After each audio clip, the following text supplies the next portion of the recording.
उत्तर प्रदेश भी गए थे, गोवा भी गए थे, उत्तराखंड भी गए थे। खाता खुलेगा। चलिए मदन जी, अब आप अपनी बात करिए।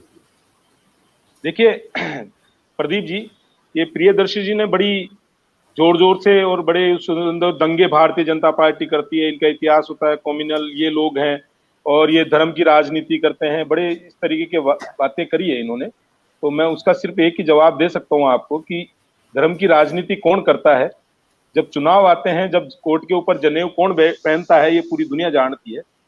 बैठ के और गोत्र कौन बताता है, भारतीय जनता पार्टी का कोई आदमी नहीं बताता, आप ही गोत्र बताते हैं प्रियदर्शी जी, आपके नेता, राष्ट्रीय नेता गोत्र बताते हैं। मंदिर मंदिर प्रियंका गांधी जब चुनाव आते हैं, जब ही मंदिर मंदिर घूमते हैं, और आपकी राजस्थान के मुख्यमंत्री जी की इख्तियार पार्टी के अंदर जो दंगई होते हैं उनको भोजन करवाते हैं आप। तो ये राजस्थान की जनता और देश की जनता देख रही है कि कौन दंगई है। प्रियदर्शी जी ने कहा कि जोधपुर की बात ना करें, जोधपुर में मामला शांत हो गया था और दूसरे दिन भारतीय जनता पार्टी के लोगों ने भड़काया। प्रियदर्शी जी ना तो भारतीय जनता पार्टी के लोग थे, ना आरएसएस के लोग थे और ना हिंदू लोग थे वहां पे, सिर्फ एक समुदाय विशेष मुस्लिम समुदाय के लोग थे जो सड़कों के ऊपर आए, जेबों में पत्थर लेके आए, सोची समझी रणनीति के तहत आए। लोगों ने तलवार चलाई, पूरे मीडिया हाउस ने दिखाया है कि तलवार चली है, लोगों के शटर टूटे हैं और आपके जो है लोगों को मारा गया है, छुरे गोपे गए हैं, दुकानें लूटी गई है। और उसके बाद आपके जो माननीय मुख्यमंत्री जी हैं वो ये नहीं कह पा रहे हैं कि दंगा हुआ है। आप भारतीय जनता पार्टी पे कोई भी चीज थोप के और अपने जो कर्तव्य और निष्ठा जो कर्तव्य है उससे पीछे नहीं हट सकते। राजस्थान की जनता, आप गृह मंत्री है राजस्थान के और मुख्यमंत्री है, माननीय मुख्यमंत्री जी, वो आपका गृह जिला है। अब कई लोग तो ऐसे भी कह रहे हैं प्रदीप जी कि जो राजस्थान में इनके जो मुख्यमंत्री जी के बेटे को जो वहां की लोगों ने, जनता ने हराया है, उसका बदला माननीय मुख्यमंत्री जी ने एक धर्म विशेष के द्वारा लिया है। दूसरी चीज मैं कह दूं, सरकार कहाँ है राजस्थान में, कानून व्यवस्था कहाँ है राजस्थान में, आप देख रहे हैं। जिस राजस्थान की सरकार के एक विधायक जो है एक इंजीनियर के 22 फ्रैक्चर कर दे, तोड़ दे और वो खुला घूमे, ऐसी सरकार देखिए आप। इंजीनियर कर्मचारी के 22 फ्रैक्चर, और आम आदमी पार्टी कह रहे थे हम आवाज उठाते कहाँ थे। सुनिए प्रदीप जी, इस सरकार के विधायक, मुद्दे पर हाँ मैं बता रहा हूँ ना, ये बोला जो मुद्दा उसी में ऐड कर रहा हूँ मैं, आपकी चीजों में बता रहा हूँ। कहाँ है कानून व्यवस्था? जो कि कह रहे हैं कि मुख्यमंत्री बीजेपी पे इल्जाम लगा रहे हैं, उसका दे रहा हूँ। इनके एक मंत्री हैं, जलदाय मंत्री, जो गहलोत साहब के खास है, उनके पुत्र जिनकी एफआईआर दंगा नहीं हुआ, उसको विक्टिम को धमकाया जाता है कि दूसरी भंवरी बना देंगे आपको अगर आपने किया तो, उसकी एफआईआर दर्ज नहीं हो रही, जांच करवाने की बात करते हैं ना भारतीय जनता पार्टी से। इन्हीं के विधायक हैं जालोरी जी, जिनका बेटा सामूहिक बलात्कार में होता है और 164 के बयान देती है पीड़िता, उसके बाद उसको जो है चार्जशीट में बरी कर दिया जाता है। तो ये जो सरकार की नीति है, सिर्फ मुख्यमंत्री जी जोधपुर में दंगेबाजों से मिलने नहीं, चिंतन शिविर की बैठक का जायजा लेने के लिए उदयपुर चले गए, उनका गृह जिला जला, वो राजस्थान की जनता वो भी देखे। दूसरी ये कह रहे हैं कि जेपी नड्डा जी आते हैं और इनके तो सारे ऐसे होता है।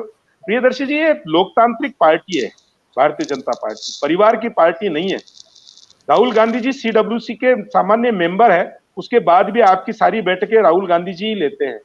राष्ट्रीय अध्यक्ष जो आपके सोनिया गांधी जी हैं, उसके अलावा राहुल गांधी जी के अलावा, और अब हो सकता है कि प्रियंका जी की नाक इंदिरा गांधी जी से मिलती है तो उनको भी आप बना दो, तो वो हमारे यहाँ नहीं होता है। हमारे यहाँ लोकतांत्रिक तरीके से जेपी नड्डा जी चुने जाते हैं और सर्वसम्मति से संसदीय बोर्ड और कार्य समिति की बैठकें होती है। राष्ट्रीय कार्य समिति की बैठक समय पे होती है, उसके बाद प्रदेश की होती है, उसके बाद में मंडल की होती है, उसके बाद में बूथ की होती है। ये सारे सिस्टम आपको समझ में नहीं आएंगे क्योंकि आपका यहाँ पे एक परिवार के ऑर्डर से काम होता है। सोनिया गांधी जी के यहाँ से परिवार से राहुल गांधी जी, सोनिया और प्रियंका गांधी जी के अलावा किसी तीसरे का ऑर्डर नहीं चलता है आपके यहाँ पे, और किसी तीसरे की काबिलियत नहीं चलती है। राजस्थान में लकड़ी सचिन पायलट जी खाते हैं और मुख्यमंत्री जी अशोक गहलोत जी बन जाते हैं, और उसके बाद जब कुर्सी खिसकने लगती है तो जो जनता ने देखा है कि दो लोगों की लड़ाई के अंदर, इन दो पाटन के बीच में राजस्थान की जनता पिसरी है। राजस्थान की जनता के साथ में जो अन्याय हो रहा है उसका जवाब आप देंगे। एक चीज से खत्म कर दूं प्रदीप जी, 5 सेकंड से खत्म कर दूं।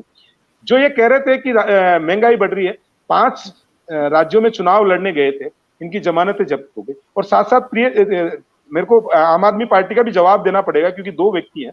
ये कह रहे हैं कि सूरतगढ़ में ऐसा हो जाएगा और भारतीय जनता पार्टी ऐसा हो जाएगा, या राजस्थान की महिलाओं के सामूहिक बलात्कार में जो लोग हुए हैं, या अलवर की जो बेटी के साथ में सामूहिक बलात्कार हुआ था, आम आदमी पार्टी कहाँ थी? यहाँ पे रीट का पेपर जब नीलाम हुआ था और सरकार के विरोध में भारतीय जनता पार्टी हल्ला कर रही थी, सड़क से लेके संसद तक संसद से लेके और सदन तक लड़ाई लड़ रहे थे हम लोग, जब आम आदमी पार्टी कहाँ घुसे हुए थे। इनका काम इतना सा है प्रदीप जी, ये सोचते हैं जैसे हमारे को मड़ाई जो है वो मिल गई पंजाब के अंदर, इन कांग्रेस की नाकामी से पंजाब में इनकी सरकार बन गई, वैसे राजस्थान में बन जाएगी। ये चुनाव लड़ने उत्तराखंड भी गए थे, अरे चुनाव लड़ने उत्तराखंड गए थे, कितनी जमानत जब्त हुई है। चुनाव लड़ने उत्तर प्रदेश गए थे, एक सीट पे भी जमानत नहीं बची। चुनाव लड़ने गोवा गए थे, एक सीट पे जमानत नहीं बची, क्योंकि सड़कों पे काम करना पड़ता है। और बिजली जो ये बार बार कहते हैं बिजली के लिए, पंजाब के लिए, पंजाब में बिजली फ्री करने के लिए बोल के गए थे ये, इन्होंने बहुत सारे वादे करे, और जब मुख्यमंत्री बने चिन्नी साहब पहुंच गए हैं जाके, और अब राजस्थान के अंदर परिवर्तन होगा प्रधानमंत्री जी के पास में कि लाओ हमारे को दे दो साहब, हमने वादे कर दिए। अरे भैया प्रदीप जी, ये तरीका थोड़ी है। मैं सुना आपके कहने से पूरी बात, जैसे इनके ऊपर बोलने लगते हैं सुने दो ना। अरे सच जाने दो, जनता जानती है। मुख्यमंत्री जी बोलिए, आपको कौन मना करेगा? सच कहेंगे, हम सुनेंगे।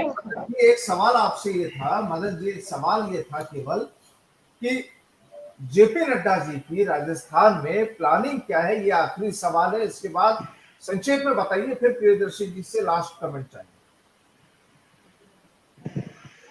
प्रदीप जी एक बार सवाल दोबारा पूछिए, मेरे को आवाज नहीं आई आपकी। मैं कह रहा हूं प्रदीप जी सवाल दोबारा दोहराएंगे? भारतीय जनता पार्टी या जेपी नड्डा जी, इनकी रणनीति क्या है अब राजस्थान में, जो इस समय आज और कल में 2 दिन का जो पूरा प्रोग्राम, जो पूरा जलसा चल रहा है? प्रदीप जी हमारे राष्ट्रीय अध्यक्ष जी का जो प्रोग्राम है वो बूथ अध्यक्ष जो है उनका सम्मेलन है। हम माफ कीजिएगा, पन्ना प्रमुख बूथ अध्यक्ष का सम्मेलन जो है उनके सम्मेलन करने के लिए आए। इसके अलावा हमारे जो कार्यालय उसका उद्घाटन है और कार्यकर्ताओं से संवाद करने के लिए आए। तो वो तो जो एक नॉर्मल हमारी प्रक्रिया है। जेपी नड्डा जी कभी कहाँ जाते हैं, और तो हम तो जो चुनाव है तो करेंगे ही, बूथ अध्यक्ष मजबूत करेंगे, पन्ना प्रमुख मजबूत करेंगे, कार्यकर्ताओं में जोश भरेंगे, वो काम करने हमारे को, ये इनके जैसे थोड़ी करेंगे हम, जो कि वो इसलिए आए थे दंगे करवाने आए थे। समण सरकार इनसे नहीं दी।